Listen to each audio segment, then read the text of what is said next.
welcome back to our channel One Step, where we post tutorial videos. In today's video, I will teach you guys how you guys can save your screenshot as a PDF on iPhone. So it's pretty simple, so follow the step which I'm going to show you. And before I show you the step, if you guys are new to our channel One Step, hit the subscribe to our channel. So first thing first, you need to take a screenshot. So just for the example of this video, I will just take a screenshot of this screen.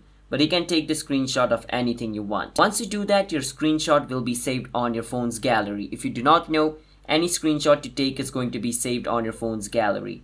So come on your phone, and then what you want to do is just go inside the folder. And this is basically my, screenshot which I just took. Now, I have to convert this to PDF. It's not going to be automatically PDF. I need to convert it. How to convert it? Well, basically, I need to open the screenshot, and at the bottom left corner of my screen, you can see this arrow pointing up. Click on it. Once you click on it, scroll a bit down and click on where it says print. Now, we are not going to print it, but we are going to convert it to PDF using this print facility.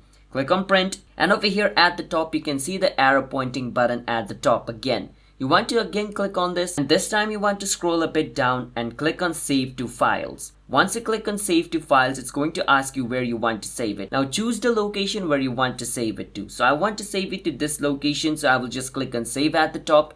But if you want to change the location, you can change it. Now once you click on Save, it's going to be saved in my files. Now I can go to my iPhone's files, so I will click on File and open the location where I saved it. And as you guys can see, this option called Photo, it's saved over here. If I hold on this and click on Get Info, it's going to show me photo.pdf. So that's how you guys can save a screenshot as a PDF on your iPhone. It's that simple. So if you guys found our video helpful, then hit the subscribe to our channel One Step. I will see you guys next time.